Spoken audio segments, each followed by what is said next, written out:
La Soberana en la red.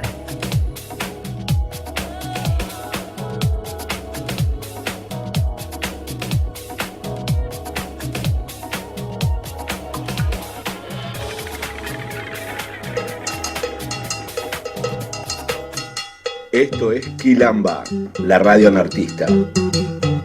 Su conducción, Gabriela Stoppelman. Sus voces, Alicia Lapidus, Lourdes Landeira, Nora Lomberg, Víctor Dupont, Viviana García Rivas. La narración oral, Isabel D'Amico. En las redes, Andy Reategui. Todo por lasoberana.com.ar. Quilamba, la radio anarquista. Voy a vivir llorando por lo que no he sido.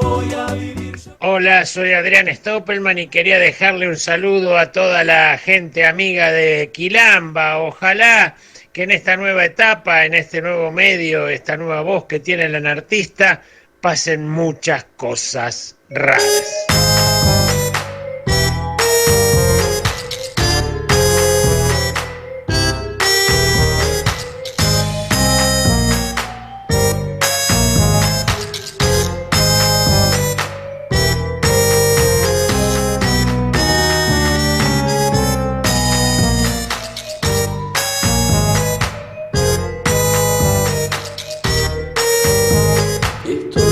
Quilamba, el espacio donde suenan las voces anarquistas.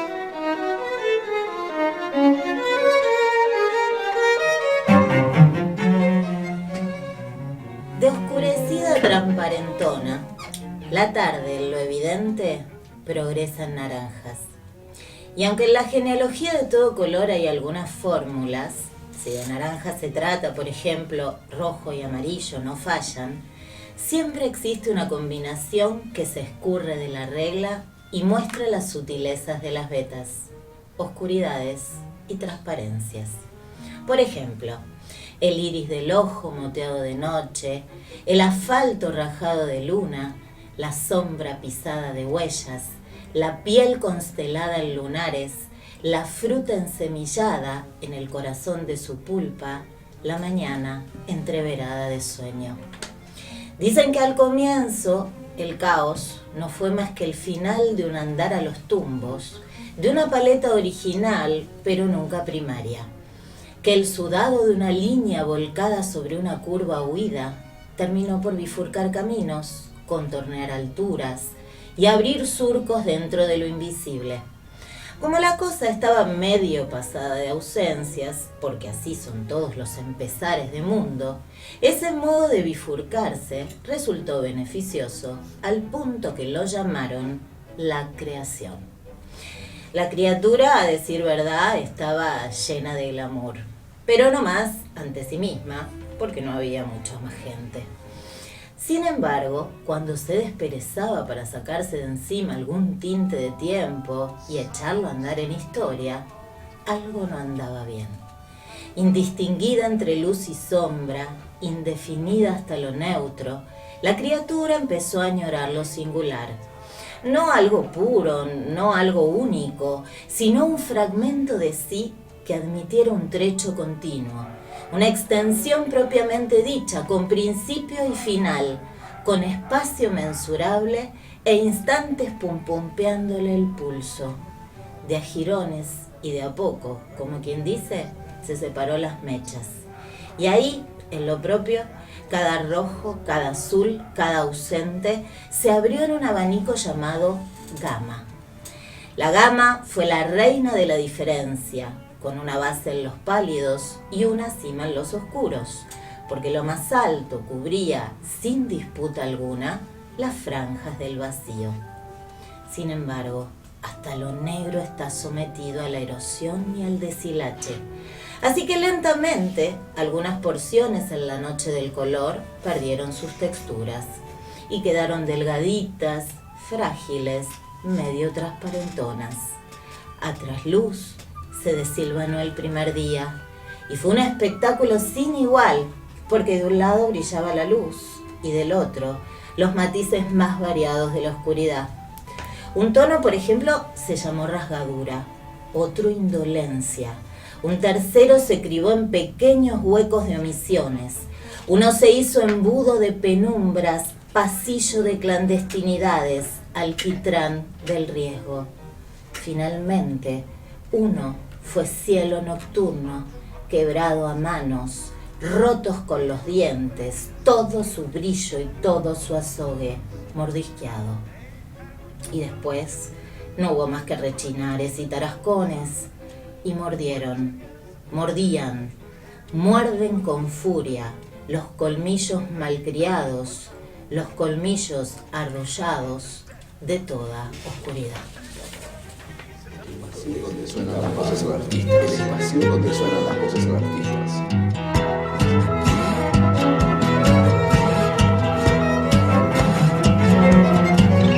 Your own personal Jesus,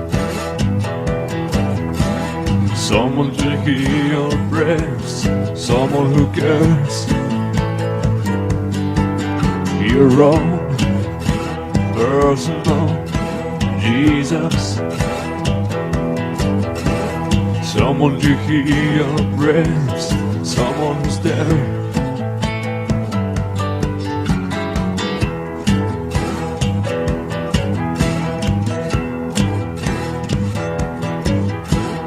Feeling I know you're all alone, flesh and bone, by the telephone. Lift the receiver, make you a believer. Take second best, but be too best. Things are just. You need Esto to es trust. Quilamba. I will deliver, no I believer.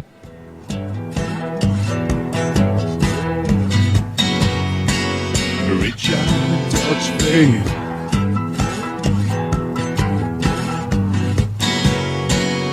Reach out and touch faith. Your own personal Jesus. lasoberana.com.ar. Someone to hear your prayers, someone who cares. Your own personal Jesus, someone to hear your prayers, someone who's there.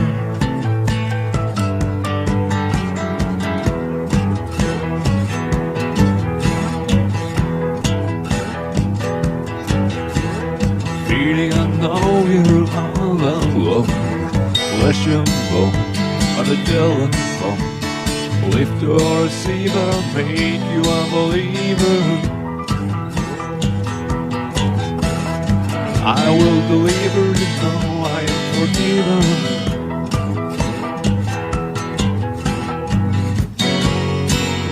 Reach out and touch faith.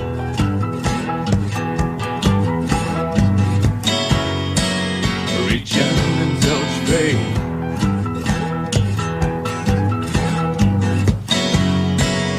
Reach out and touch faith.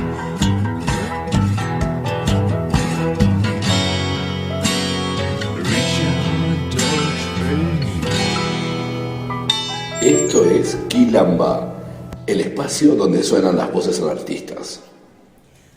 Acabamos de escuchar a Johnny Cash interpretando Personal Jesus de Depeche Mode.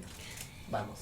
Bueno, y acá estamos en este nuevo horario. ¿Cómo le va Viviana García? Bien, más Arriba? despierta. Más despierta. Más despierta, sí, pero sí. sin vino. ¿Y qué Pero, va a hacer? y bueno, sí, demasiado ¿qué va a hacer? sobria. Faltó el vino. Le tendremos que poner alegría compensatoria. ¿Y usted, Isabel D'Amico, de dónde viene? Vengo del intento de encontrarme con un frazadazo. Una convocatoria que se hizo a la tarde para llevar ropa y para distribuir a tanta gente que está pasándola mal, Sí. que realmente es un tema muy oscuro, La verdad que ¿no? sí. Y no iba a ir por el compromiso de este horario porque fue muy por encima del horario que tenía que tomar el tiempo necesario para llegar acá, bueno, todo eso. Y después me imaginé esa gente, ¿no? En el frío, y a su vez me imaginé la oscuridad de Samantha, cuando la encuentra, y esa soledad. Y bueno, dije, tengo que ir, aunque sea una escapadita. Y bueno, me quedó la ropa porque no los encontré, nos desencontramos, pero bueno, la salida seguro que vamos a dar un poco de luz a tanta oscuridad. Muy bien. ¿Y usted, Lapidus, cómo piensa que podemos dar un poquito, que sea una hendidura de luz a estas oscuridades que nos vienen tirando, ¿no? Porque nos vienen tirando baldes de oscuridades. Viene... La tendencia que uno tiene es a deprimirse, pero bueno, hay que tener algún tipo de esperanza, centrar la mirada en algo posible, me parece que en lo que podemos hacer todos juntos. Esto es un ejemplo. Sí, en esas pequeñas acciones de cada uno, cada día, ¿no? Yo creo que hay quienes tienen una especie de refugio que es invaluable, que es casi un tesoro y es casi un don, que es los que pueden volver a un territorio propio, como la palabra, como la música, como el teatro, como la danza. Algunos se le da la religión también. En la religión, en el fútbol, en lo que fuera, pero un espacio no solamente de fuga, sino de creación, porque estos son momentos muy propensos para volverse exclusivamente reactivos, resentidos y, como dice Alicia, deprimidos.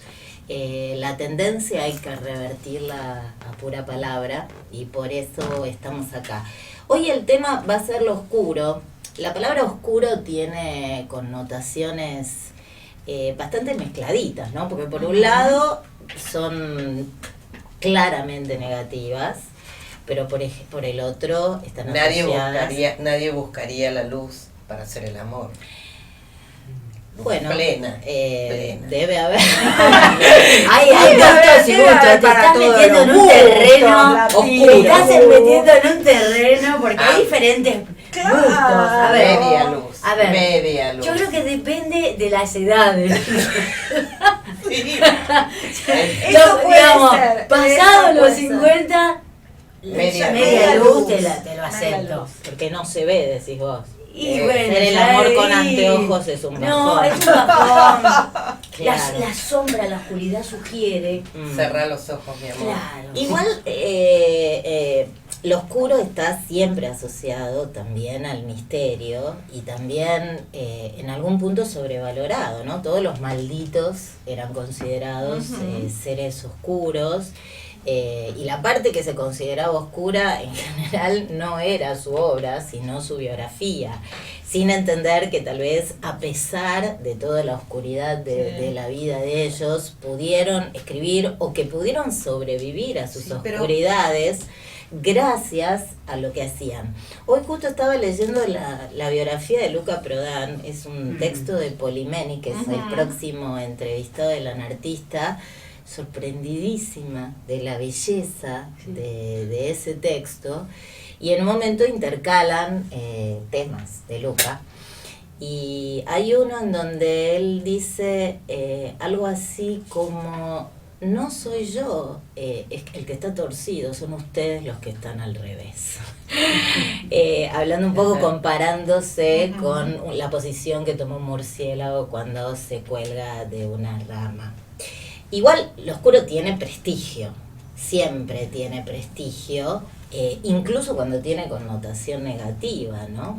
A mí me parece que lo del oscuro también hay una construcción, lo negro y lo blanco. Sí. Y me parece que es una construcción del lenguaje y es una construcción de la idea, todo lo asociado a oscuro es negativo, es perverso, es misterioso o te atemoriza.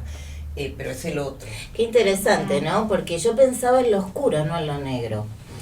Y lo oscuro es abarcativo de lo negro, pero hay oscuridades que no son negras. Hay oscuridades que tienen que ver con un temple del alma, con alguna otra cosa, que por algún asunto, sí, seguramente por alguna construcción, lo vinculamos a lo nocturno, lo vinculamos a lo desconocido, lo vinculamos a todas esas escenas donde perdemos los contornos. Me acordaba de un cuento de Juan Forn no sé si ustedes lo leyeron, que se llama Nadar de Noche. ¿Alguna vez nadaron de noche? Tremendo. Es una experiencia terrible, porque a mí cuando era chiquita mi papá me tiró una vez de un barco al océano, ¿sí? Apagaron las luces del barco y no hay límite entre el horizonte, el mar y la tierra. Es una inmensidad negra. Y lo único que para mí era un referente del mundo era el barco cuando lo podía tocar. Igual fue una experiencia no de terror, sino de absoluta intensidad, aventura y placer. Aparte yo iba a cocochito de mi papá. Así No, que lo más cerca fue una bañera para mí. negra. No, pero ¿Oscura? oscura. Estaba con fiebre, te baja la temperatura cuando te Claro. Sí, pero esa sensación, la perspectiva era la jabonera, por ejemplo. Claro. Pero, o sea, bien, hay que tener yo gracias cuidado. que me Yo meto para de darte día la en el espalda, punto de ahí en la referencia. sombra. Los bebés cuando nacen, como no tienen la sensación, no saben dónde termina el mundo. Estiran los brazos y esto que decía Gabriela de que tocaba el barco, los bebés reptan hasta que con la cabeza tocan el borde de la cuna, porque necesitan, bueno, esa sensación de que están inmersos y forman parte del universo, se conoce como sensación oceánica. Mira, hay que tener una obstetra en todos los Sí, programas de claro, radio, sí, tiene por que haber favor. una obstetra, es imprescindible. Bueno, hablando de buscar referentes, vamos a escuchar ahora una cortina de nuestra querida Lourdes Landeira. Podríamos decir que es nuestra corresponsal en Ushuaia, Sí. Toma. Sí. Ella de noche debe andar buscando referentes ahí en la oscuridad de Ushuaia, Sí, en que los medio días son cortos, del invierno, claro, ¿no? claro. Y se ve que en una de esas noches se puso a leer un libro impresionante de Silvia Maldonado que se llama La Bienaventuranza y que tiene un degradé de oscuridades bastante singulares y curiosos. Silvia Maldonado fue la novia del hijo de Tati Almeida, de Alejandro Almeida. Ella pudo escaparse y volvió del exilio.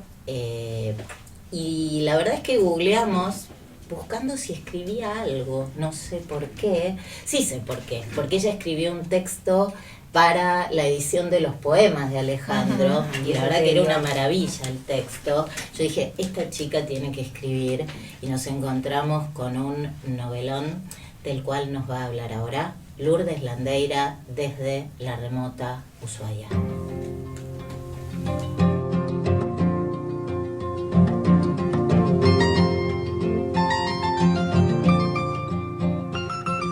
Si es cierto que toda escritura implica una ausencia, ¿cómo escribir 30 años?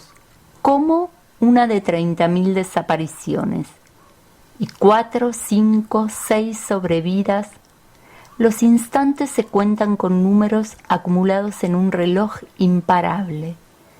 Uno de esos instantes coloca a cualquiera de nosotros del lado de los muertos. Entonces el conjunto nosotros se compone de manera diferente. El lugar vacío se llena en general de huellas, de pasos a desandar. Pero algunas veces esa primera persona del plural se escribe con mayúscula, nosotros.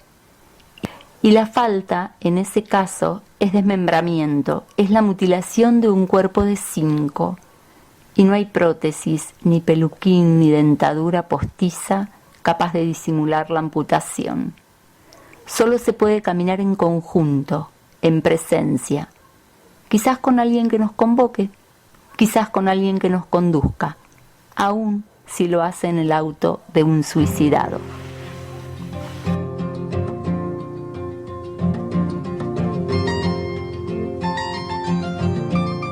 Bueno, ahora sí, buenas noches. Soy Lourdes Landeira, anartista recientemente devenida fueguina. Lo que acabo de leer es el comienzo de Manecillas. Manecillas es mi nota sobre La Bienaventuranza, una novela de Silvia Maldonado. Si bien la nota fue escrita para el olvido como eje temático de ese número de la revista, la ausencia le está quizás mucho más emparentada. Por supuesto, les recomiendo la novela y sepan que la nota no es una crítica, sino apenas una de mis lecturas sobre ella. Les cuento un poquito de qué se trata. En La Bienaventuranza, un grupo de militantes de los 70 se reúnen en el desierto 30 años después, convocados por una compañera que quedó viviendo allí donde intentó detener el tiempo. La reunión se concreta con la omnipotente presencia de la gran ausente, la rusa, quien fue asesinada en 1976. La rusa se había distraído un instante por un perro que ladraba, le costó la vida, fue ejecutada en el baño de un bar. La Bienaventuranza no es una novela más sobre los 70. Silvia Maldonado fue militante en el PRT y fue la novia de Alejandro, el hijo desaparecido de Tati. Ella estuvo exiliada en Venezuela y en México hasta 1985. La leímos por primera vez entre los textos que abrazan a los poemas de Alejandro, justamente. Y les decía antes que la novela no es una más sobre los 70. Quizás sea la distancia lo que permite que aparezcan estas nuevas lecturas, estas nuevas escrituras, en realidad, que hacen que la militancia deje de ser una mala palabra y que la militancia recobre la potencia de la alegría. En este sentido, creo que se inscribe la novela en el marco de otras producciones de las que también venimos dando cuenta en la revista. Por ejemplo, el documental de Virginia Croato, La guardería, sobre los hijos de Montonero que crecían colectivamente en Cuba. Las vivencias que Marta Dillon cuenta en el libro sobre su madre, la madre que la llevaba a la escuela, la que la peinaba, la que compartía con ella, con los hijos y con los compañeros una quinta, y también esa madre, la madre desaparecida, la madre reencontrada en unos huesos que ella logró reunir en una urna tanto tiempo después. La de los Oesterheld en el libro de Nicolini Beltrami, del que ya se ha hecho referencia también en este programa. En todos los casos, si esto fuera cine, podríamos decir que se trata de primerísimos primeros planos. En el caso concretamente de La Bienaventuranza, ya terminada la novela, Maldonado dice algo que les voy a leer textual, un fragmento que les voy a leer textual, y es el siguiente.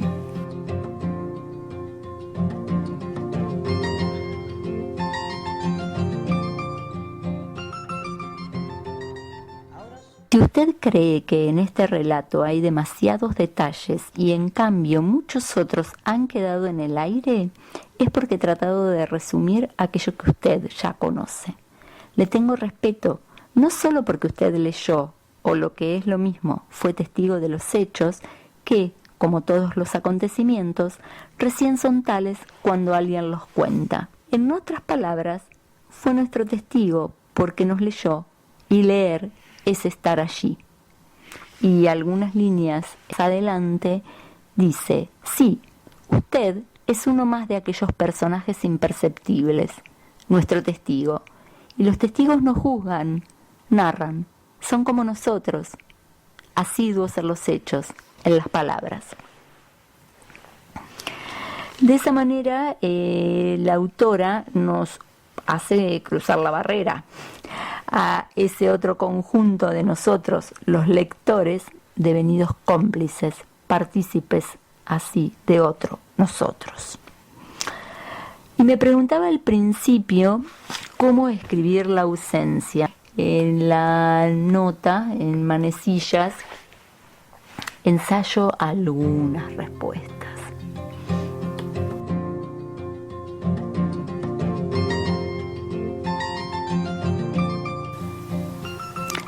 Bienaventurar el lenguaje quizás sea el modo de prometerse el reino de los vivos.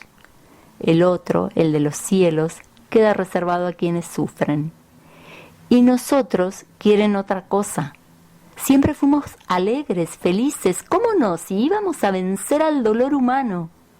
siglos de cristianismo enredados entre pentagramas celulares que se fisuran para que lo imposible deje de serlo.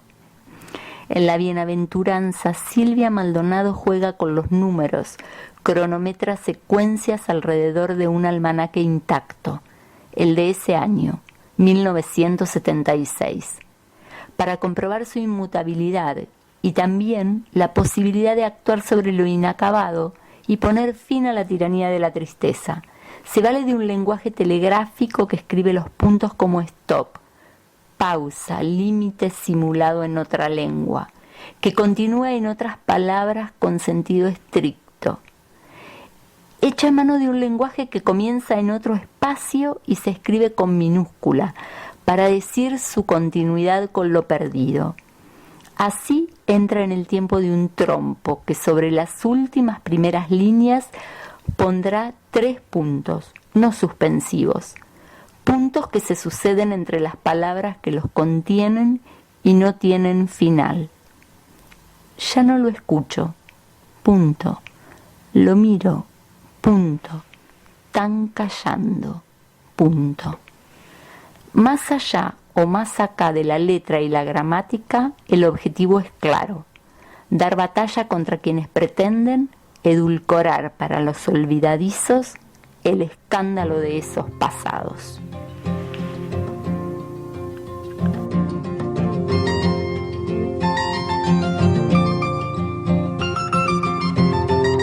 Ahora solo me queda buscarme diamante, la respiración.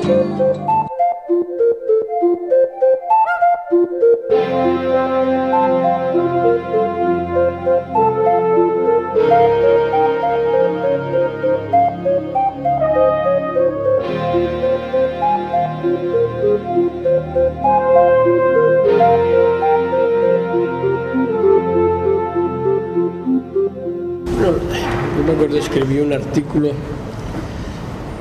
sobre el lenguaje, ¿no?, hace un tiempo. Además me acuerdo del día, porque fue el día en que ocurrieron los atentados en Madrid, el día 11 de marzo de 2004. El uso del lenguaje el lenguaje es un arma. Es un arma, decía Celaya, no es un arma, la palabra es un arma cargada de futuro, pero realmente cuando el lenguaje se usa con trampas es un arma cargada de todo lo negativo que hay, ¿no? Introduce la manipulación, introduce la confusión, introduce la falsedad. En definitiva, es un arma muy poderosa. Hablar con palabras que hagan coincidir lo que piensas con lo que dices resulta fundamental, y es en el 99% lo que no se hace. Es decir, normalmente actúa la reserva mental de las personas, y sobre todo en el ámbito de la política. Está claro que normalmente el lenguaje siempre se usa con doble finalidad. Y yo tuve una experiencia en el ámbito de la investigación penal de una organización terrorista en la que habían desarrollado todo un sistema de lenguaje para aprovechar el lenguaje formal de la calle y demás y utilizarlo en beneficio propio, de modo que era imposible saber por los términos utilizados que estaban actuando con intenciones delictivas. Si decían, por ejemplo, acción democrática, pues claro, pues la acción democrática podía ser una acción delictiva, es decir, una acción violenta.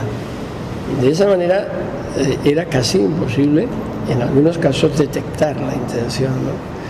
Y yo hice algo que enfadó mucho a los abogados en aquella época, que fue hacer un diccionario terminológico de cómo utilizaba esta organización terrorista el lenguaje, ¿no? Y efectivamente se convirtió en una prueba definitiva, porque desmantelaba ese uso perverso del lenguaje.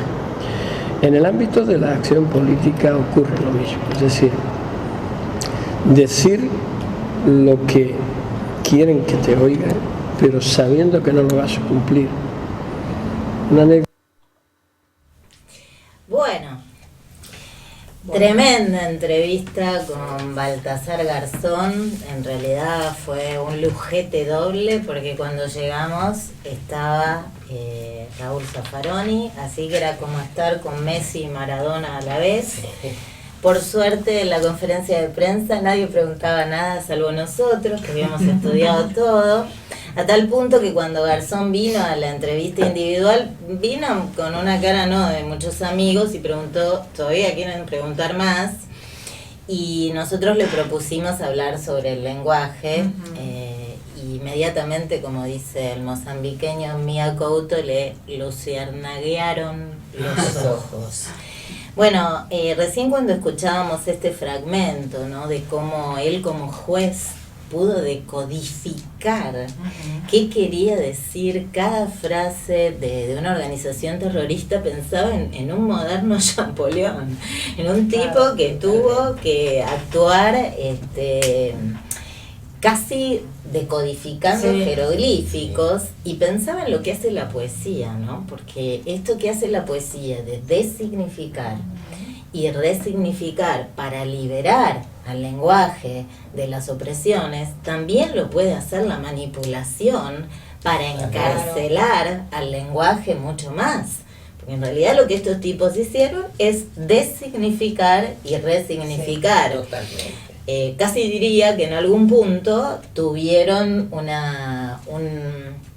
la estrategia fue poética, pero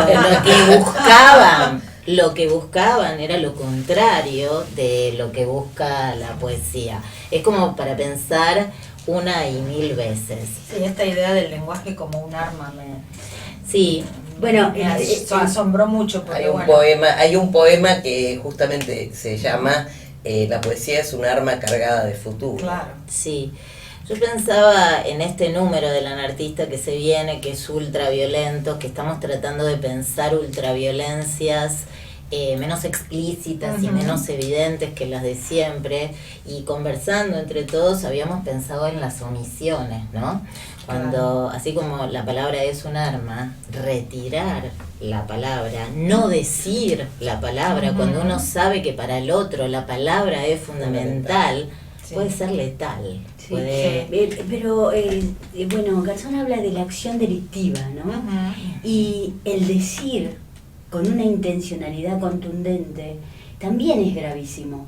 Porque, por ejemplo, en la actualidad se habla, con respecto a los temas laborales, por ejemplo, que los juicios laborales son un desastre, son un nido de mafia.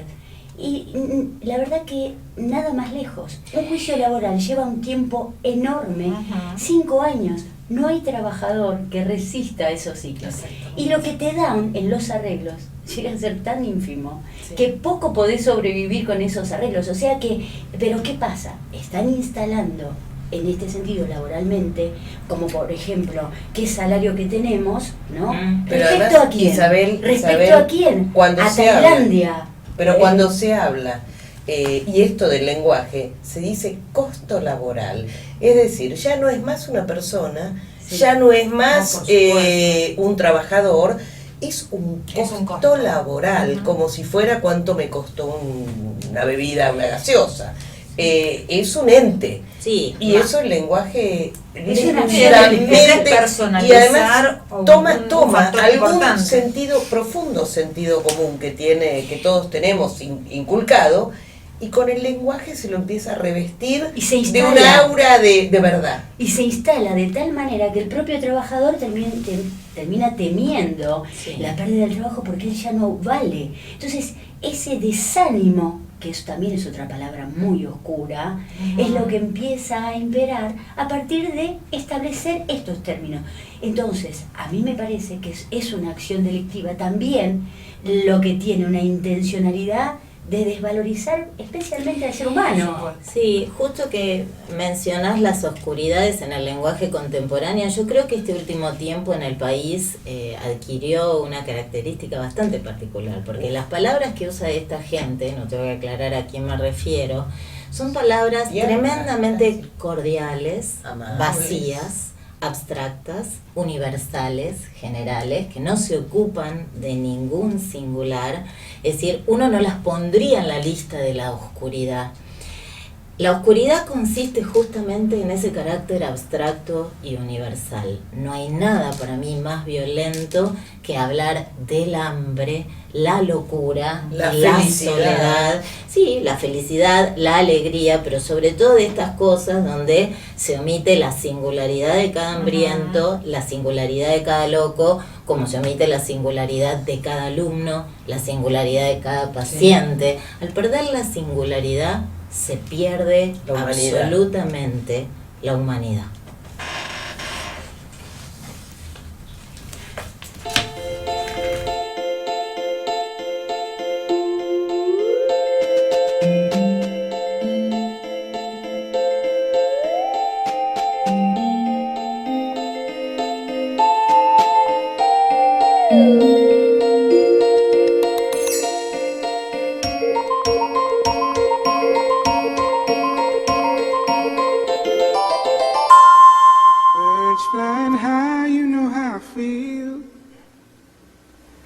Sun in the sky, you know how I feel. Breeze drifting on by, you know how I feel. It's a new dawn, it's a new day. It's a new life for me. Había una vez un oscuro cuento. Había una vez una novela que se llamaba El cuento de la criada. Estamos escuchando o escuchamos parte de la banda de sonido de una serie que está basada en esta novela, que no tiene fecha de estreno todavía en nuestro país, pero que bueno, ya se estrenó por supuesto en Estados Unidos, ya se pasó la primera temporada y se vio en España. Es una producción de MGM Televisión y bueno, fue emitida en España por HBO. Pero mientras tanto, mientras esperamos el estreno de esta serie que tiene muy buenos comentarios, podemos leer la novela. Novelaza. Novelaza. Tremenda novela de Margaret Atwood. Quiero rescatar un fragmento de esta novela que resume para mí lo más oscuro del horror: la naturalización de ciertos hechos aberrantes que pasan a ser vividos como normales. ¿Así vivíamos entonces?, se pregunta la protagonista. Pero llevábamos una vida normal, como casi todo el mundo, la mayor parte del tiempo. Todo lo que ocurre es normal. Incluso lo de ahora es normal. Esta normalidad se refiere a la vida de una mujer que ha sido despojada de todos sus derechos, inclusive de su nombre. El asesinato del presidente de Estados Unidos dispara esta novela, la narración de esta novela distópica, que se desarrolla en un futuro que presentimos cercano. En ella, bueno, Margaret Atwood imagina una dictadura con un régimen de vida estricto en el que no caben ni la sensualidad ni la desobediencia. Chao. Gilead se llama este país, este nuevo país surgido de estos Estados Unidos derrotados, y es una sociedad de castas. Están las esposas, que se visten siempre de azul. Son mujeres casadas que no pueden gestar un hijo. De rojo se visten las criadas, dedicadas pura y exclusivamente a la reproducción, con la obligación de engendrar los niños que al nacer serán entregados a las esposas. Hay una tercera casta femenina, las martas, que siempre visten de verde y se dedican exclusivamente a las labores del hogar.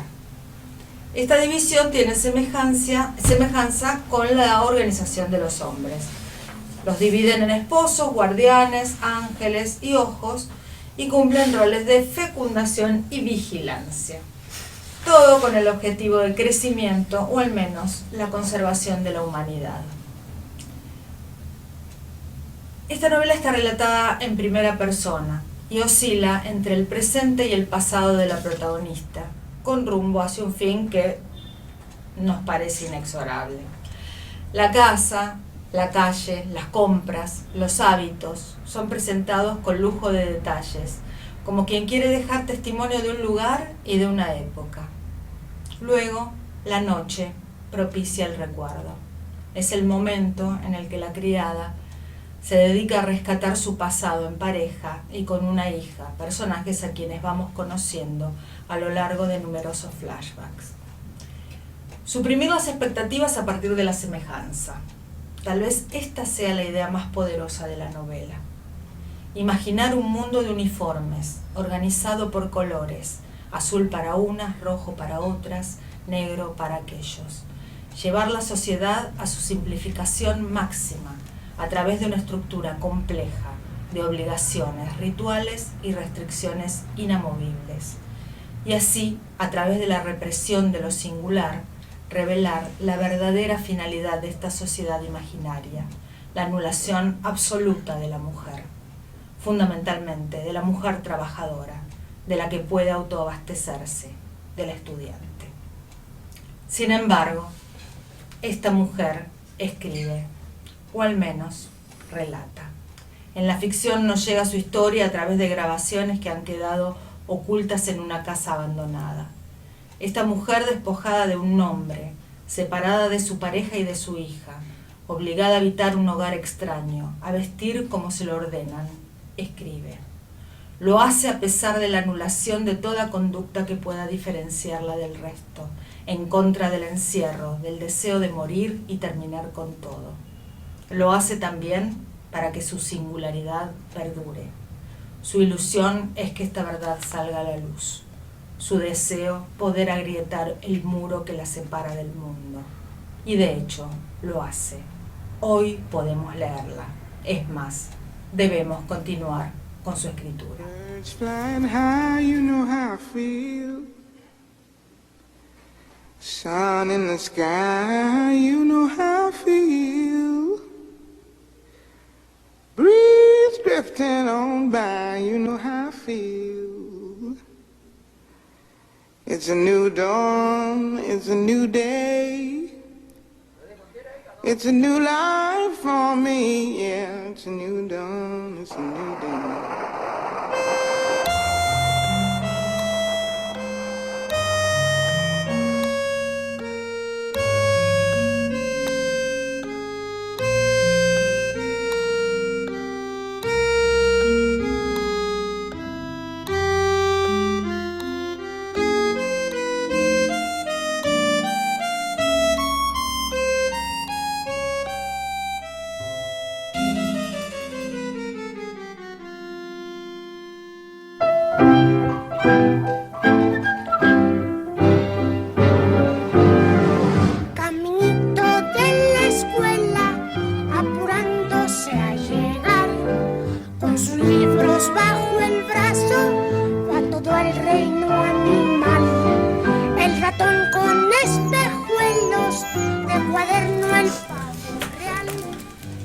Bueno, qué linda la cortina, ¿no? Buenas noches, señorita. Sí. Buenas noches. ¿Cómo le va? Bien.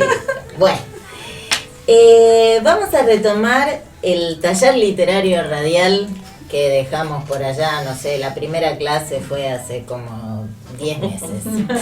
Igual en la primera clase intenté un poco contar lo que para mí es la diferencia entre escribir y simplemente redactar.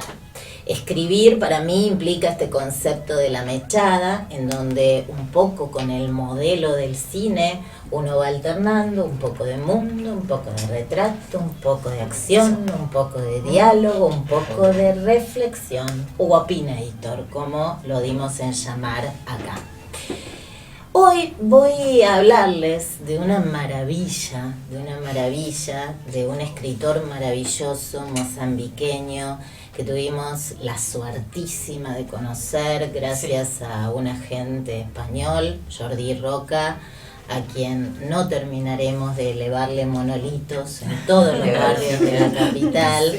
Porque no solo nos contacta con escritores africanos, sino que nos manda todos los libros en PDF. Es una especie de dealer en la oscuridad, en las sombras, que nos resuelve un montón de problemas. Les digo, es mucho mejor que un marido en un aspecto, porque provee casi todo lo que tiene que proveer, habla lo justo. A mí me gusta algo más tangible.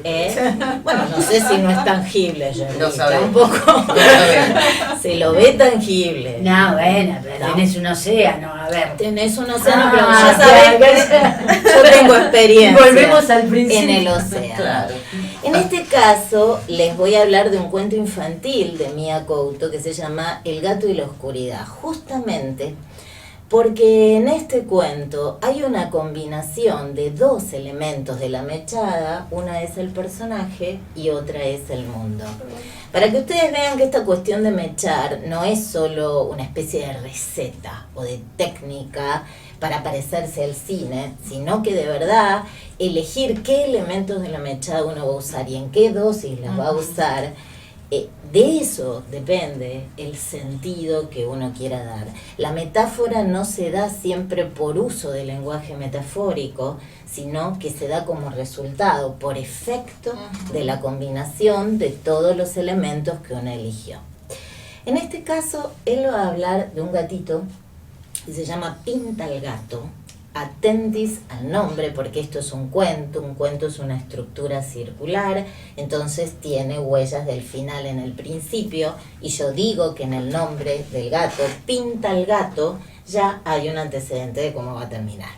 En principio se llama Pinta el Gato porque tiene manchas y pintitas como su mamá, y se tienta mucho con acercarse a la línea donde el día hace frontera con la noche.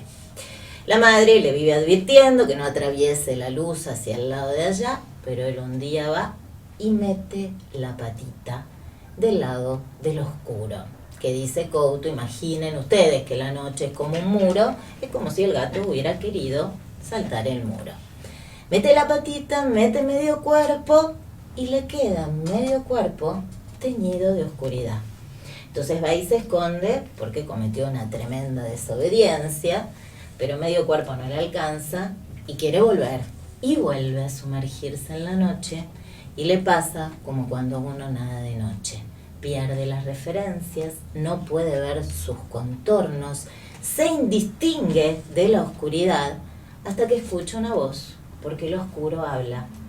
Y le dice, bueno, digamos no se lo dice exactamente así, pero podríamos traducirlo al criollo.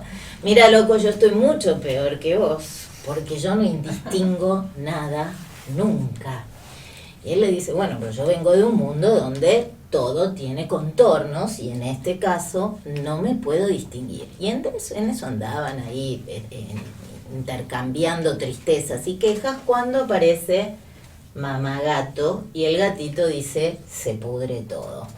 Sin embargo, mamá gato dice, de ninguna manera vamos hacia la luz, yo voy a habilitar a que el oscuro tenga ojos amarillos, tenga ojos de color y empieza a tener contornos. Y tanto lo arropa, y tanto lo cuida, y tanto, como dice Couto, le ronronea ternuras, que el oscuro se sacude y de golpe tiene cola, tiene orejitas, tiene bigotes, y lo oscuro era una noche. La mamá lo sorprende una vez más a Pinta el Gato y le dice, bueno, puedo ser yo también la madre del oscuro. Y él, sorprendido, de golpe un hermanito, no era exactamente lo que quería cuando saltaba del otro lado del muro.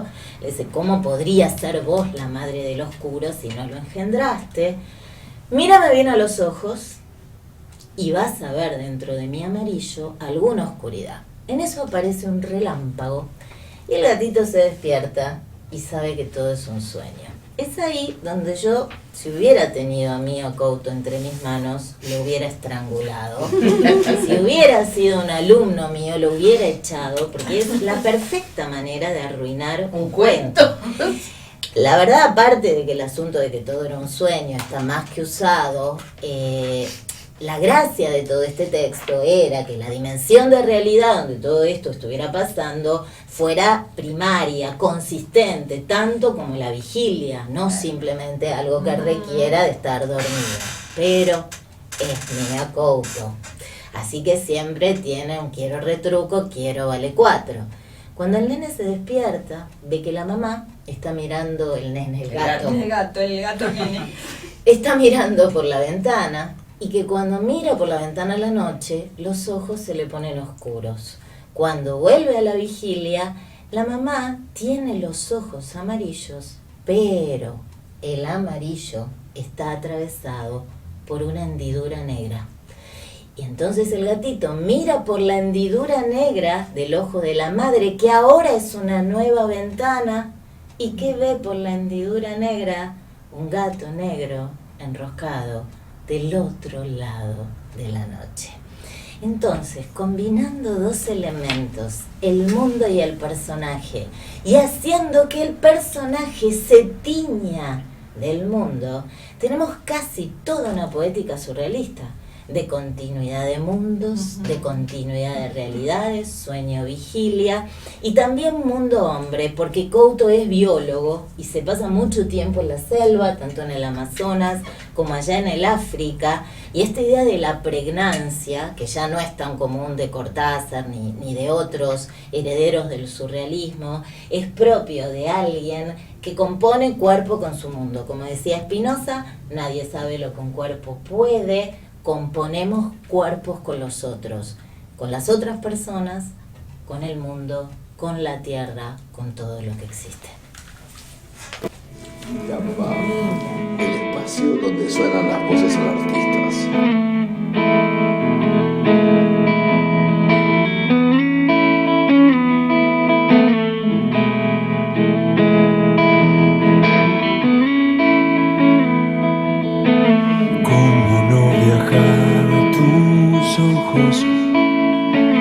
Por la sed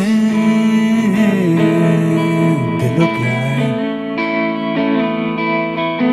ser arcilla de tus manos y temblar de miedo en la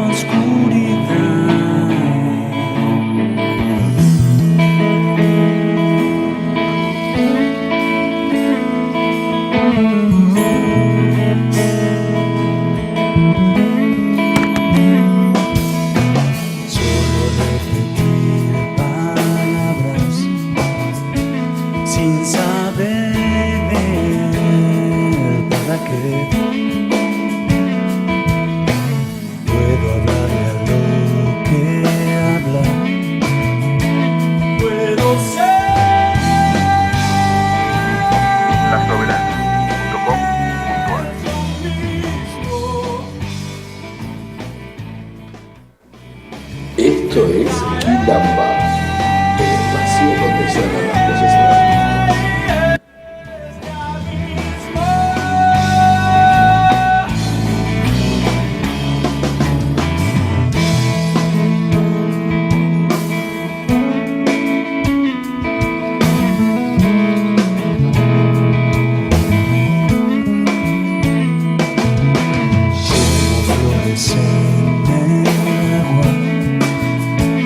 claro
fue Pedro Aznar deleitándonos con Claroscuro.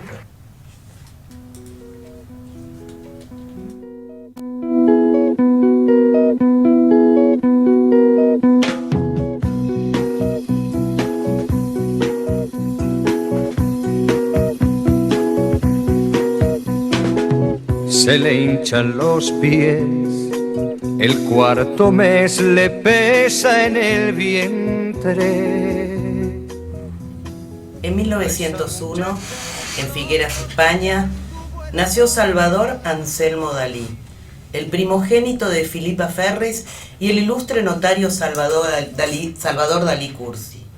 Tuvo una corta vida, apenas 23 meses.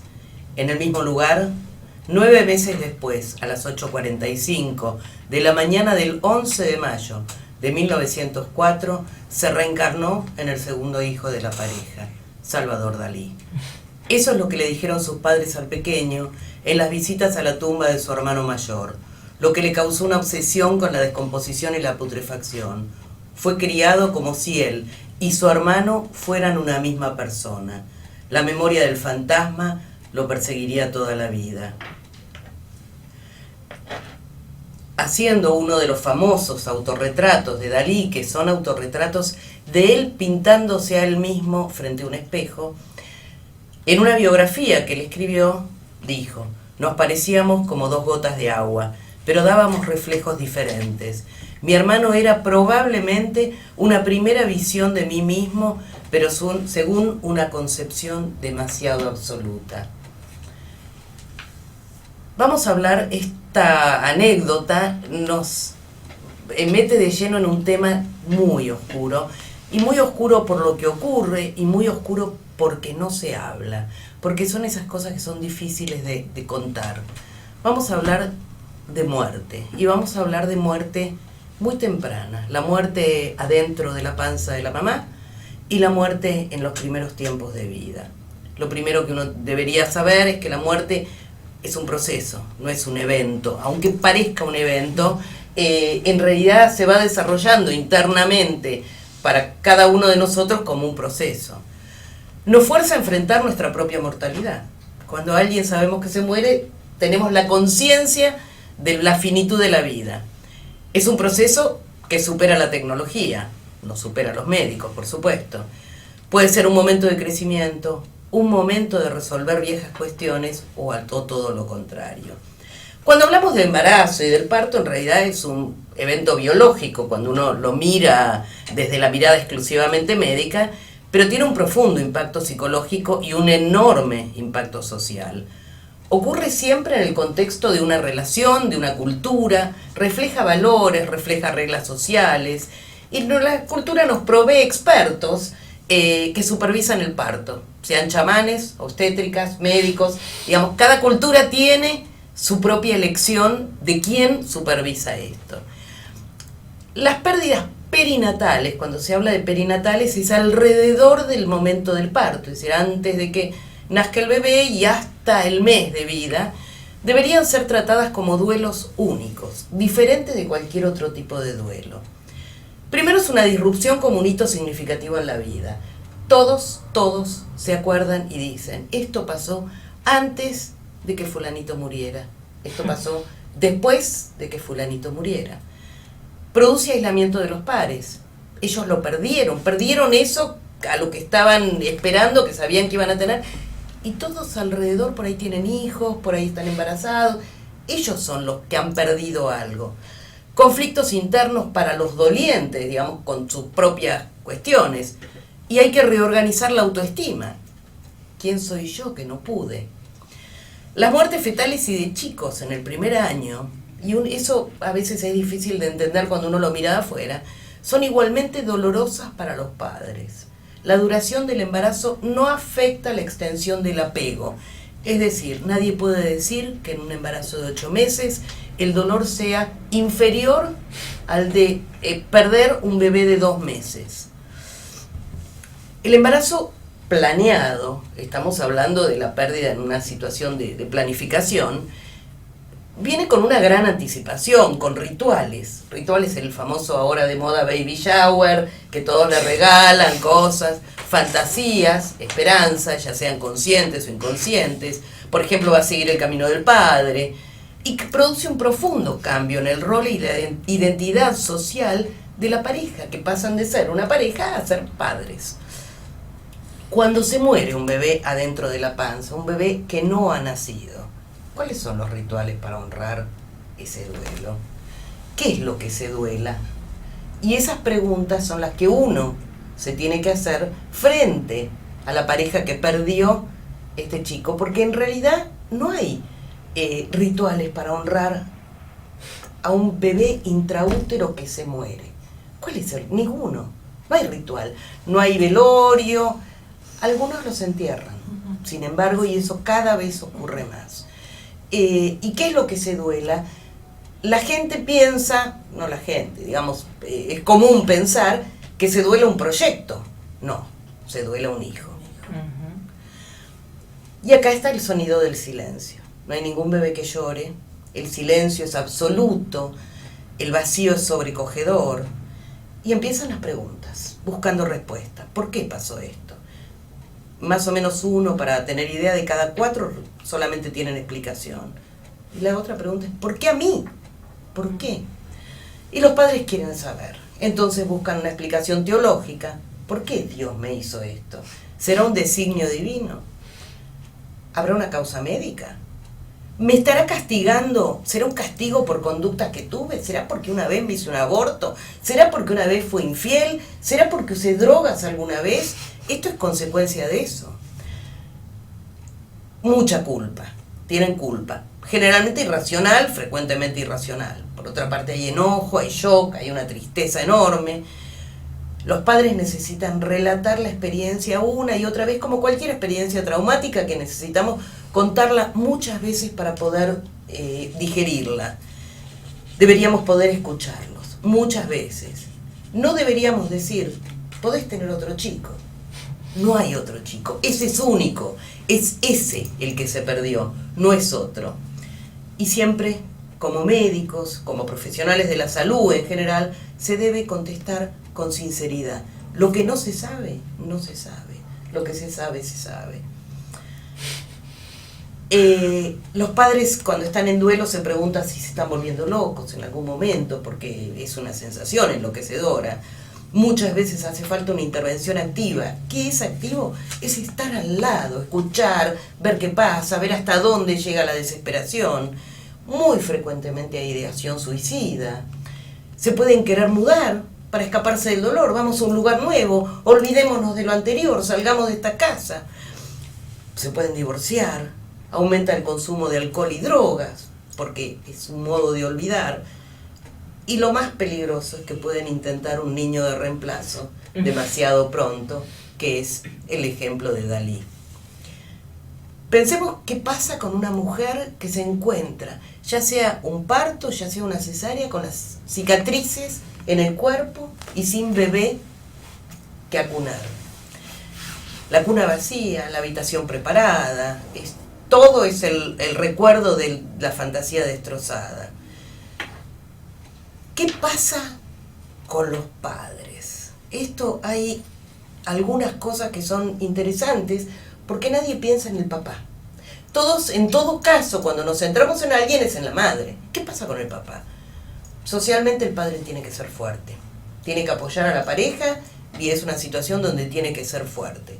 Y en general retrasan su propio duelo tratando de consolar a su mujer. Un profundo daño a la autoestima, porque el lugar del hombre es el de cuidado socialmente, pueden disminuir su rendimiento laboral, se pueden sentir culpables por violencia doméstica, por adulterio previo, por cualquier cosa.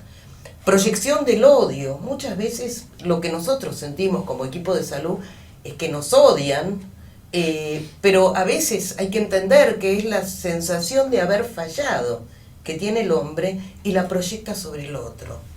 Conflictos de pareja ni hablar.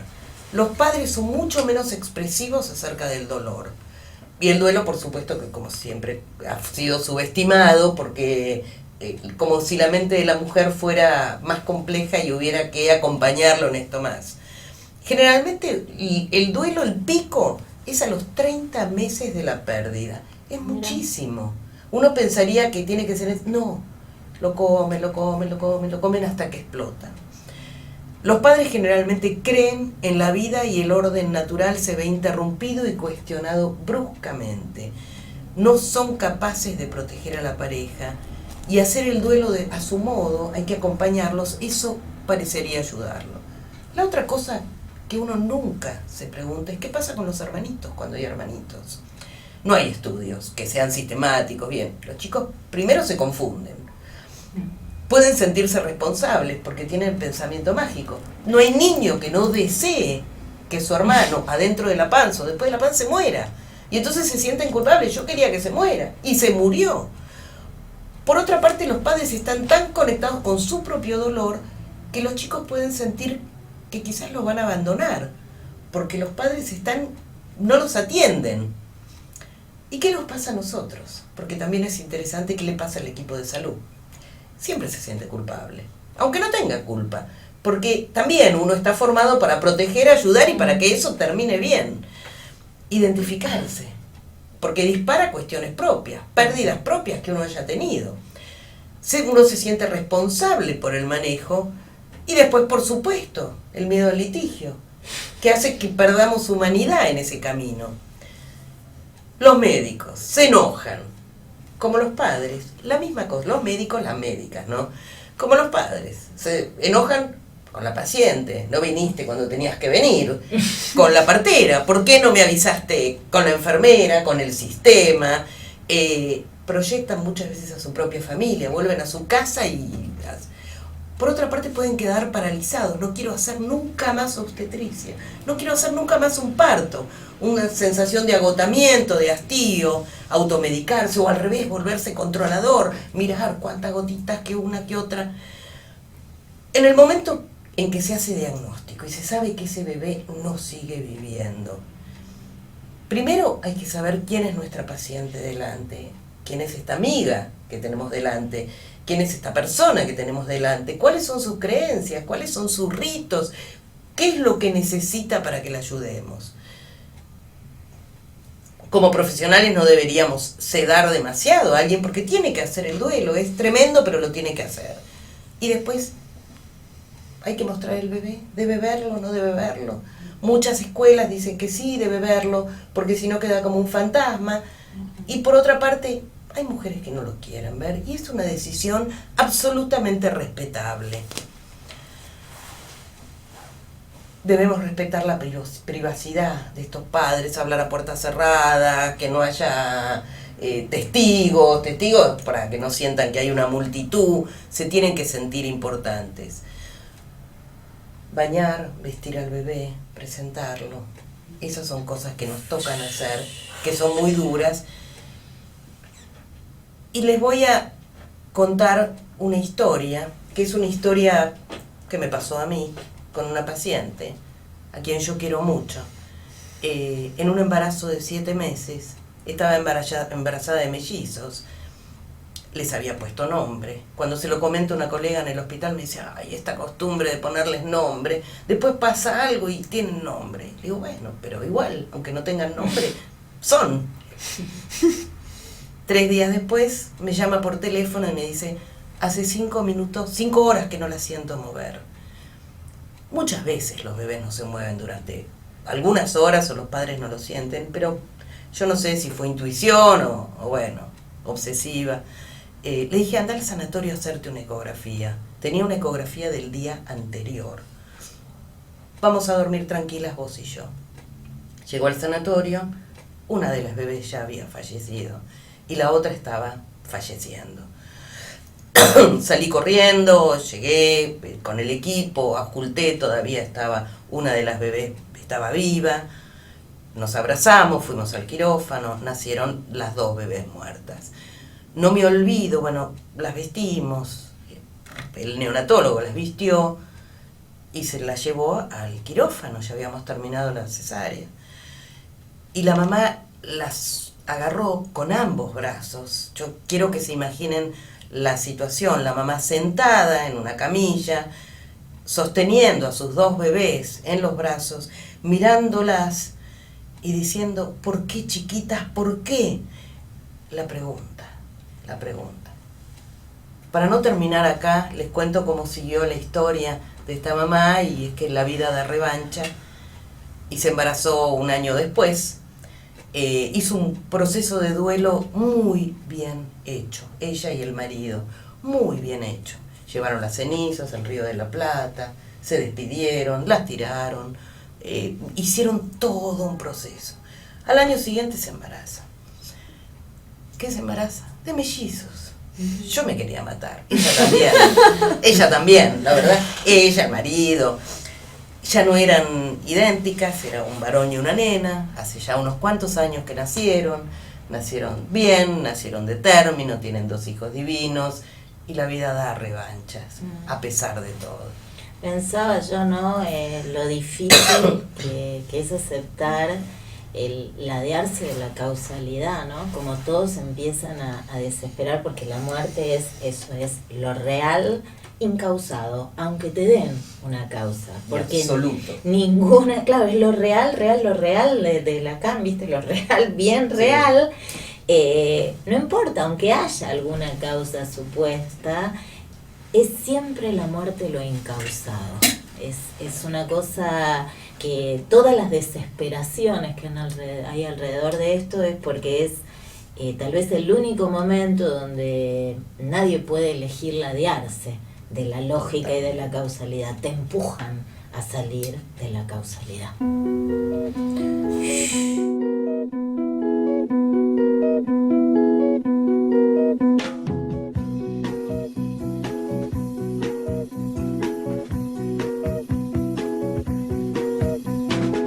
Se le hinchan los pies, el 4º mes le pesa en el vientre.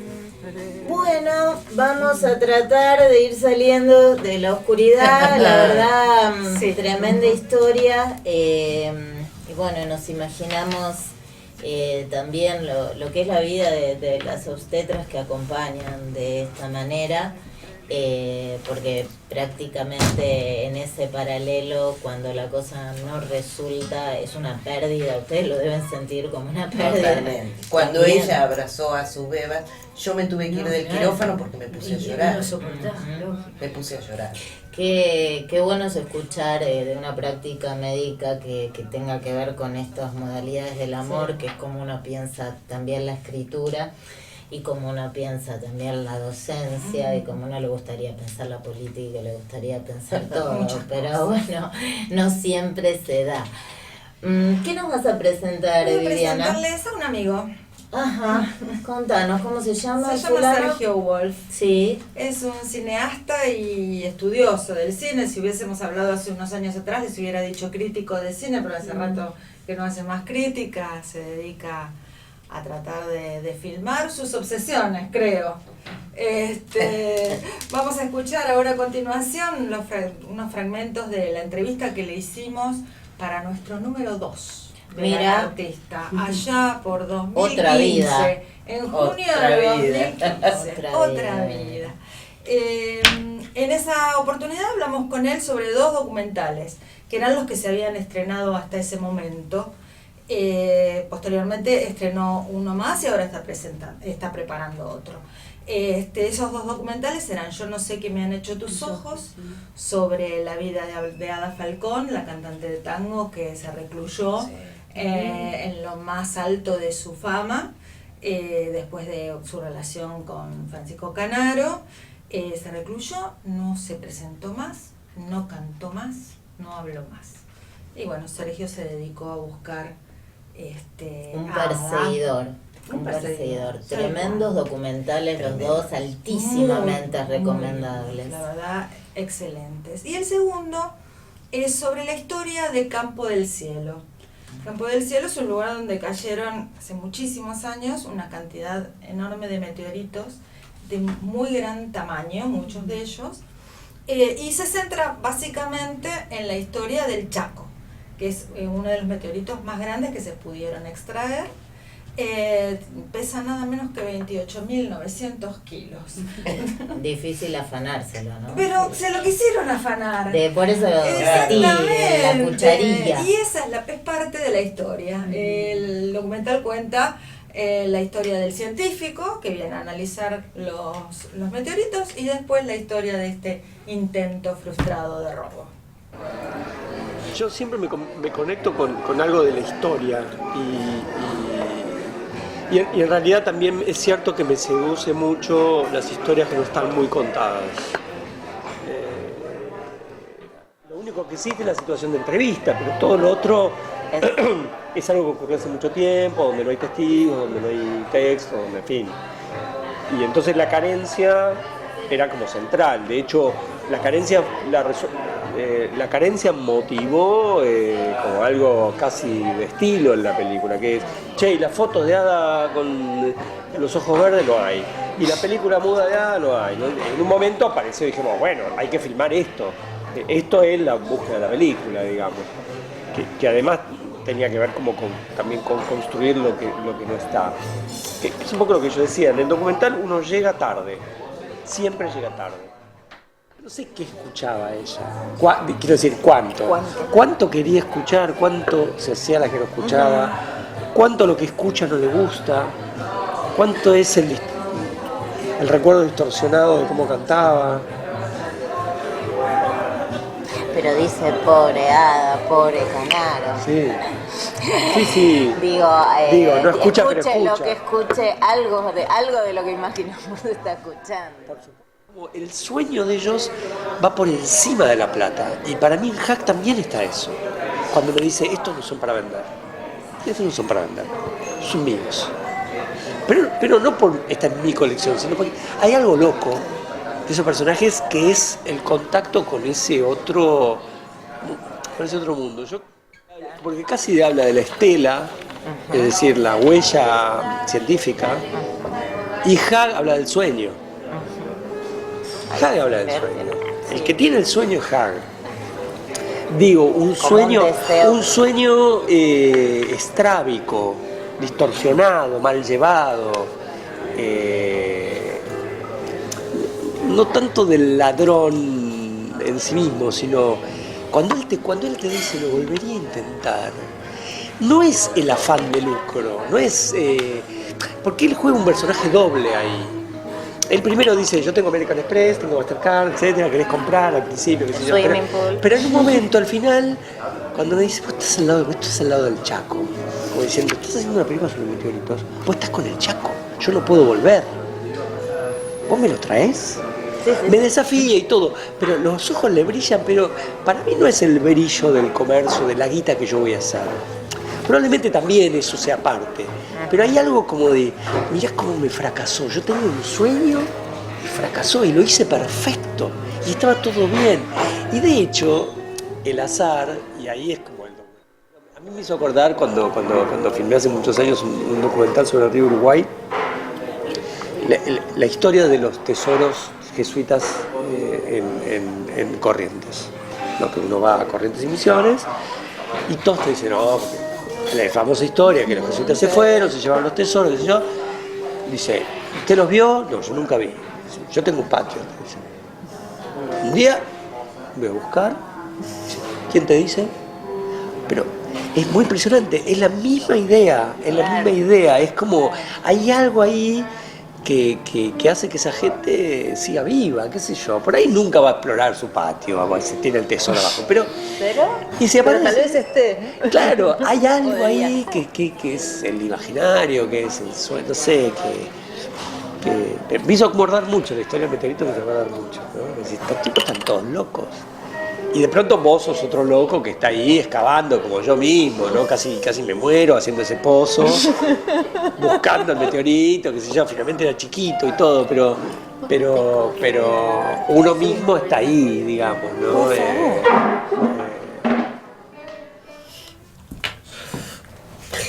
Bueno, Hay buscadores de meteoritos. Pensaba, este señor Hall que él menciona es el traficante, Claro. es el que Es se traficante quiso chorear de el profesión, Chaco. traficante de meteoritos. Es maravilloso. Es maravilloso.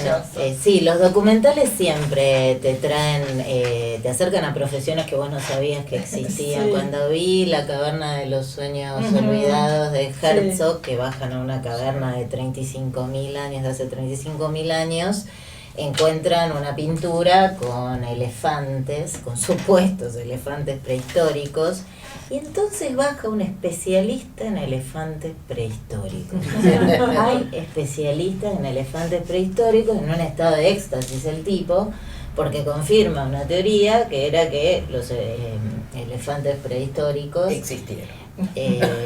Sí, eran de tal manera o de Claro. otra manera, y ahí veía como una foto el tipo. Pero bueno, y también había un especialista en leones prehistóricos, que eso es lo que descubría, que los leones prehistóricos no tenían melena. Y estaba en un estado desbordado de excitación. Igual, qué apuesta, ¿no? Ocuparse en la vida de algo tan recortado y tan particular. Pero pensaba... Volviendo un poco a lo que decía Sergio, este fracaso del sueño, más allá de la ambición de Hack, que si ustedes ven el documental se le nota bastante Sí. la ambición, podríamos discutir si era o no un sueño. Está claro que el sueño le fracasa, igual que el otro ejemplo que él le da, y pensaba en relación a lo que contó Alicia, que ese fracaso de la posibilidad de lograr lo que vos querías y que cuando lo estás por tener se te escurre de las manos, otra vez es como la muerte, ¿no? Totalmente. Es absolutamente real. Para mí una imagen fabulosa de esto lo dan todas las primeras escenas de las películas de la Era del Hielo. ¿Vieron la ardilla que persigue la avellana? Sí. Y que nunca la nunca puede llega. conseguir. Esa avellana es el deseo. El deseo, crees que lo vas a tener, se te escurre y el horizonte se patea para adelante. Se te escurre y el horizonte se patea para adelante. Había una película, me tengo que acordar cómo se llama, probablemente Después del Vivi se va programa, a acordar, si podemos. Vivi, donde desaparece el marido, se van a una playa, marido y mujer, Bajo la arena. bajo la arena, y desaparece, muy bien, Vivi, Impresionante. extraordinaria, Grosa. extraordinaria. Odol pregunta. la vamos a Dije llamar. que Vivi se iba a acordar y Vivi muy bien. Muy bien por Está su todo fe. guionado Muy bien igual. por su Sí. fe. Estuvimos practicando esta tarde. Bueno, en esa película la mujer entra porque supone que quizás el marido se suicidó, es muy confuso, y va entrando en el agua y lo ve, y cuando se arrima, él se corre más allá, y cuando se va arrimando y va penetrando en el agua, hasta que no puede entrar más ella, porque si no se ahoga ella. Pero siempre se le va corriendo la imagen. Y esto es la avellana, este es el deseo. La esto es utopía. La utopía. El Sí, horizonte. este hombre que se cargó nada menos que tremendo meteorito en una grúa y lo detuvo un oficial. Pero qué jodido el oficial. Lo detuvo y dijo, muéstrame lo que lleváis. ¿Qué oculta? Una piedrita. ¿Qué Una piedrita. Me voy a hacer una cadenita, le digo. No me sacaron un cálculo. No, me pareció muy interesante ya todo el planteo de hacer un documental sobre Sí, yo cuando meteoritos. Sergio me contaba que estaba haciendo un documental sobre meteoritos, yo le decía, ¿estás seguro de lo que estás haciendo? Sí. Y evidentemente estaba seguro. Igual yo creo que en los dos documentales que vuelvo a recomendar ver, está esta idea de buscar huellas. ¿Sí? Absolutamente. La huella es una mezcla de presencia y ausencia, es como el ombligo, como la cicatriz, y a su vez es una mezcla de claroscuros en este sentido, ¿no? De aquello que se puede leer en la huella y aquello que no se puede leer en la huella. Prueben ustedes en la playa, hagan una huella con el pie, van a ver que después el pie no les cabe exactamente. O sea, las huellas se independizan de aquello Del que dueño. las produce, Claro. y empiezan a tener como una vida personal. Y yo creo que Sergio Wolf, en ambos documentales, él, más allá de los temas sobre los cuales son los documentales, es un buscador de huellas. Seguramente. Y las huellas son avellanas, porque las huellas se te escurren en el momento que el contorno, hoy estamos con los contornos, empieza a sugerir la forma de un pie, hay un trazo que falta, hay una parte que no está. Hola mis queridos amigos de Quilamba, les habla Víctor Hugo Morales, y les quiero mandar un fuerte abrazo, el mejor recorrido radial que puedan hacer con este programa que ponen ahora en marcha y que seguramente cuenta con el mismo talento y sensibilidad con el que hacen la revista El Anartista, de la que soy fana. Les mando el más grande cariño y estoy a las órdenes para lo que necesiten. Esto es Quilamba, el espacio donde suenan las voces anarquistas. Queen of the highway, sign in the road said, take us to Madre. No one could save her, save the blind tiger.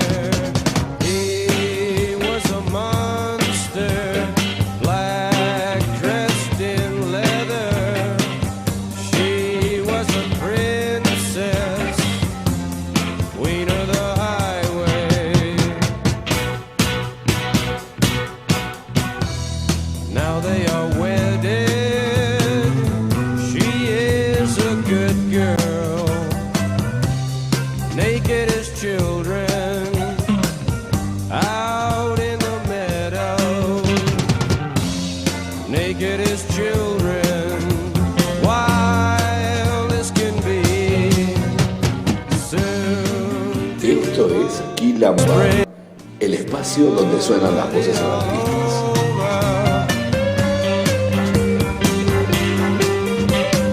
start it all over.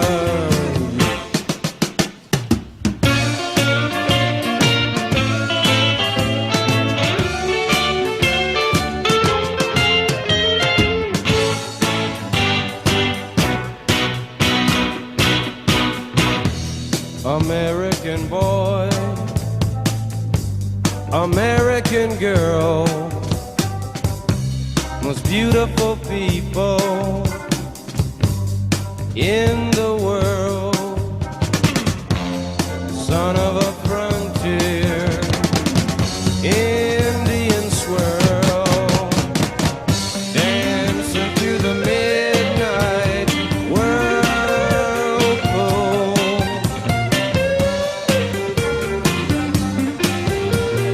Formless,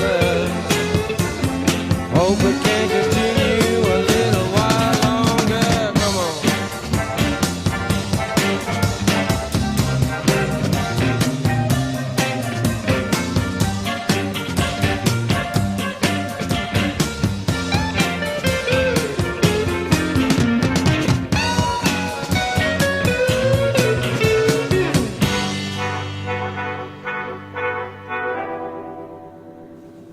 Esto es Quilamba, el espacio donde suenan las voces anarquistas.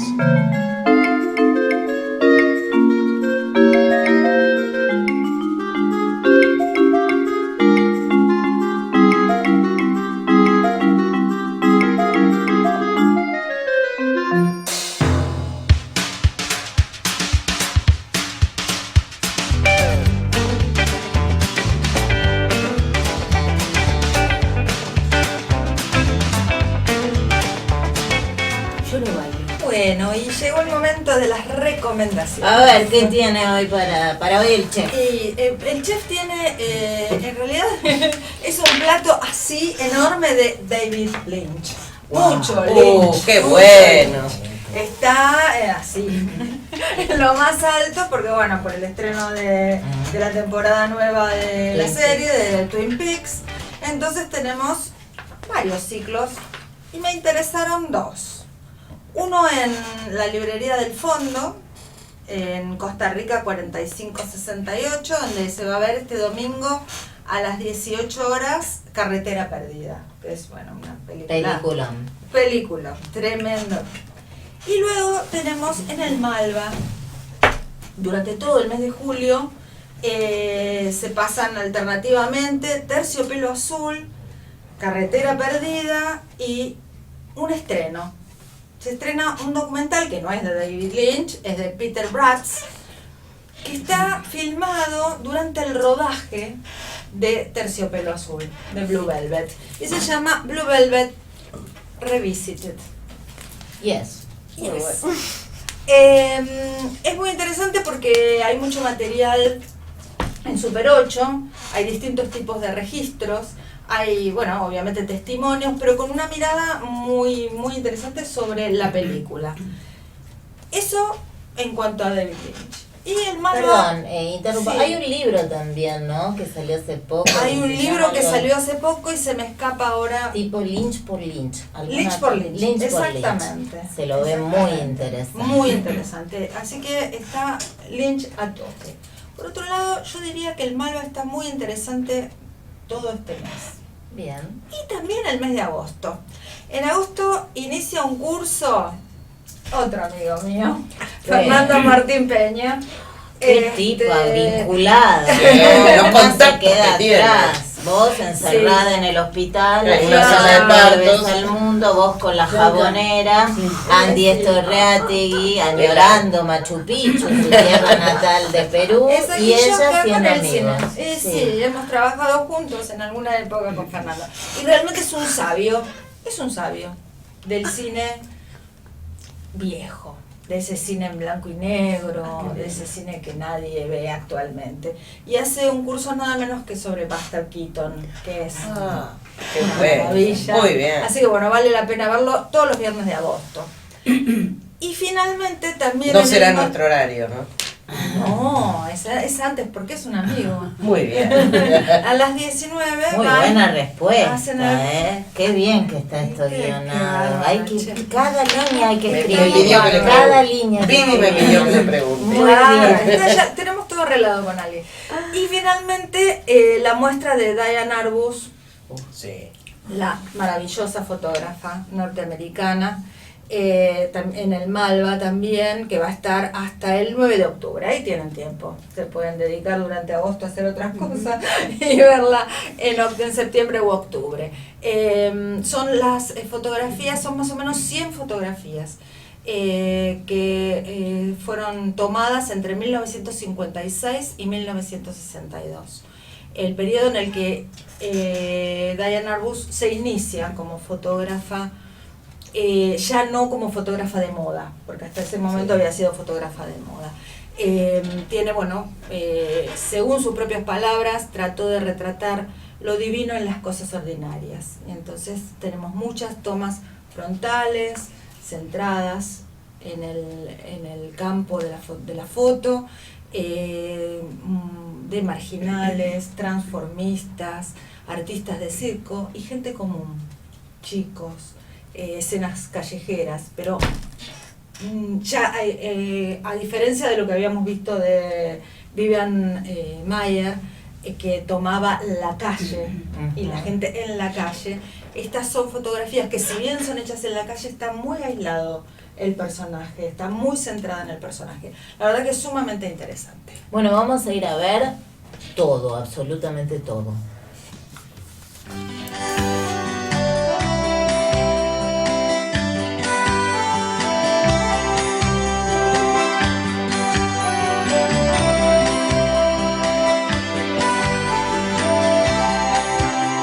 La rubia del cabaret, qué lindo fue, qué lindo fue. Recuerdo de mi niñez que no olvidé ni olvidaré.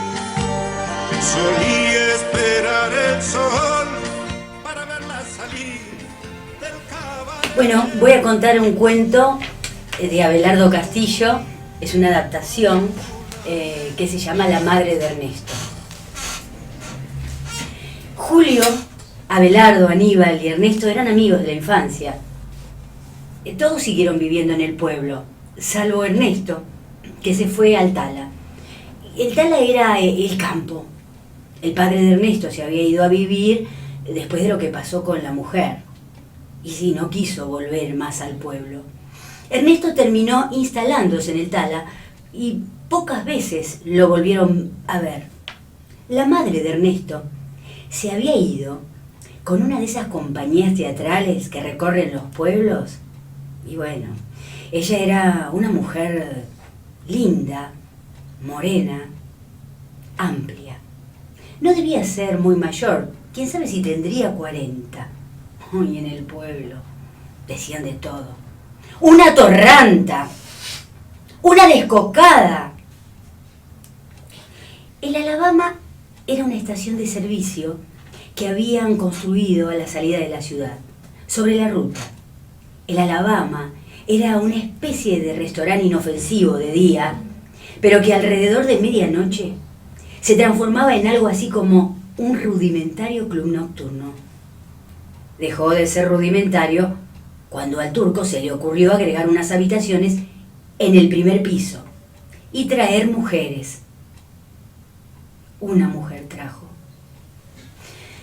Fue Julio que, con esa actitud misteriosa, típica de él, preguntó a Abelardo y Aníbal si sabían por dónde andaba Ernesto. En el campo, contestaron los dos. ¿Por? Julio sacó un cigarrillo. Sonriendo, dijo que la mujer que había traído el turco era la madre de Ernesto. Hubo un silencio. Y fue entonces cuando Julio les clavó aquella idea entre los ojos. Si no fuera la madre, en realidad no tendríamos por qué sentirnos culpables. Al fin de cuentas es una mujer de la vida. Hace 3 meses que está en el Alabama. Después Julio agregó que solo era necesario conseguir un auto, ir, pagar y listo. Aníbal y Abelardo solo atinaron a decir: pero es la madre. ¿No te acordás cuando íbamos a jugar con Ernesto y nos preguntaba si queríamos quedarnos a tomar la leche? La madre, la madre. Una chanchita también, pare chanchitos y se los come. ¿Y eso qué tiene que ver? Ernesto se crió con nosotros, jugábamos juntos, dijo Abelardo. Y fue él que preguntó si se acordaban cómo era ella. Claro que se acordaban. Se acordaban cómo le brillaban los ojos cuando eran chicos, cómo se pintaba la boca. Sobre todo también se acordaban que fumaba. Y también de aquella tarde cuando ella estaba limpiando el piso y era verano y el escote al agacharse se les separó del cuerpo y ellos se codearon. ¿Cómo se codearon? Lo cierto, lo inconfesable, lo monstruosamente atractivo de todo era tal vez que se trataba de la madre de uno de ellos. Una semana más tarde, Julio consiguió un automóvil. Abelardo y Aníbal lo esperaron en el bulevar para ir a el Alabama. Estaban nerviosos. Esto es una asquerosidad, dijo Aníbal. Por lo general, todas estas tienen hijos. Madre de alguno iba a ser, dijo Abelardo. En eso llegó Julio, en un coche con el escape libre, que hacía un ruido tremendo. El auto tomó una curva prepotente. Y todo en él era prepotente. El escape, los faros. Pero infundía ánimos. En serio, la botella que llevó también infundía ánimos. Alguno de ellos dijo que, al fin de cuentas, bueno, era un castigo. Una venganza en nombre de Ernesto, para que no sea tan atorranta. Otro dudó y dijo: uy, si nos hace echar. A la hora que llegaron no había mucha gente en el bar. Algún viajante y 2 o 3 camioneros, no más. Del pueblo no había nadie. Julio habló con el turco y subieron por la escalera hacia donde estaban las habitaciones. Quizás por el coñac que tomaron en el coche o por la ginebra del mostrador, los 3 estaban tentados. Esperaban sentados en una sala pulcra, en la que había una mesita pequeña. A uno de ellos se le ocurrió que estaban en la sala de espera de un dentista. a ver si me sacan una muela, dijo. Y empezaron a reír los tres. Era imposible aguantar la risa. Las cosas se decían todo en voz como muy baja, tratando de no hacer ruido. Como en misa, dijo Julio. Y volvieron a reír, pero aún cuando Aníbal, tapándose la boca y con una especie de resoplido, agregó: mirá si en una de esas sale el cura. Les dolía el estómago y tenían la garganta seca. Pero de pronto se quedaron serios. El que estaba dentro salió. Era un hombre bajo, rechoncho. Tenía aspecto de cerdito, pero un cerdito satisfecho. Señalando con la cabeza la habitación, hizo un gesto y se mordió el labio y puso los ojos en blanco y se fue. ¿Quién pasa?, preguntó Julio. Los tres se miraron. Hasta ese momento no se le había ocurrido que iban a estar solos, separados delante de ella. Por la puerta, medio abrir, se oía el ruido del agua de una canilla. Sí, del lavatorio. Después se hizo un silencio y una luz les alumbró la cara al abrirse la puerta del todo. Ahí estaba ella. Los tres se quedaron mirándola, fascinados. El desabillero usaba entreabierto y estaba teñida de rubio. Se la veía rubia y amplia. Sonreía con una sonrisa profesional. Bueno, dijo. Bueno, repitió. Ese bueno era como una orden pegajosa y caliente. Tal vez fue por eso que los tres juntos se pusieron de pie. Su desabillé era oscuro, casi traslúcido. Julio, murmurando, se adelantó resuelto. Alcanzó a dar 2 pasos, nada más que 2. Ella entonces los miró de lleno.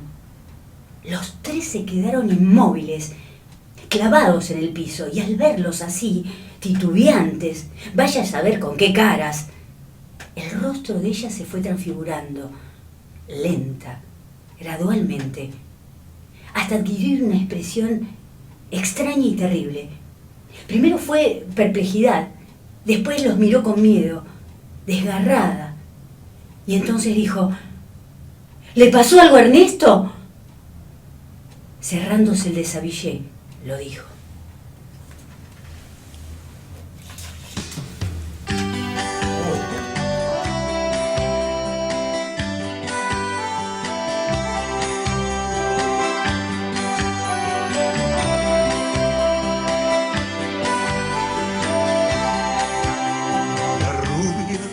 Del cabaret, qué lindo fue, qué lindo fue. Recuerdo de mi niñez que no olvidé.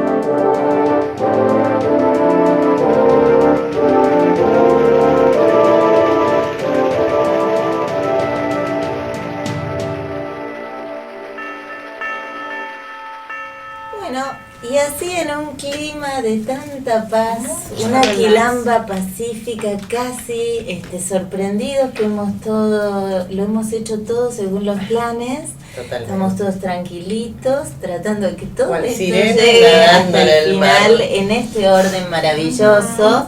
Vamos a agradecer primero a Andiestro en las redes, ahí, la bebita, la hermosa reina, princesa peruana que tenemos acá.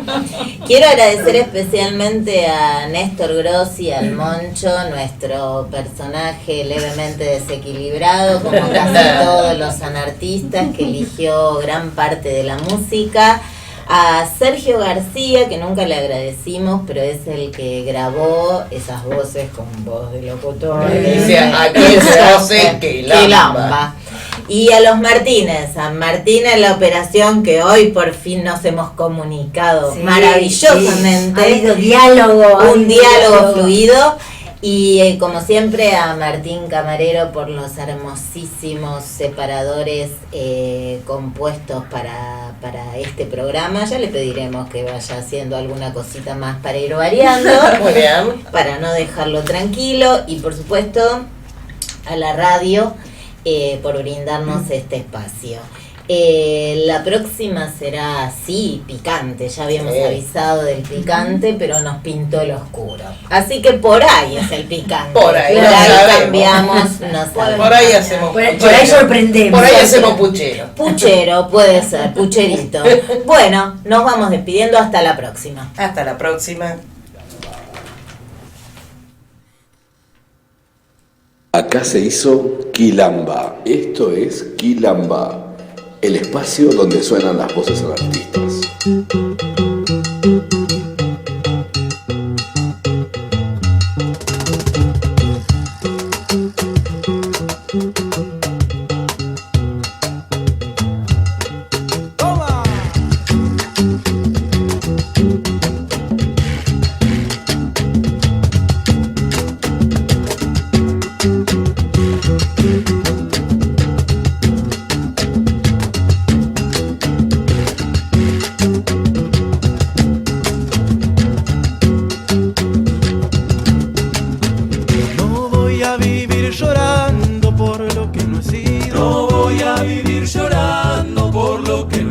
Yo quiero ser lo que es mío, yo quiero vivir riendo y voy a seguir latiendo en la sangre de lo que escribo.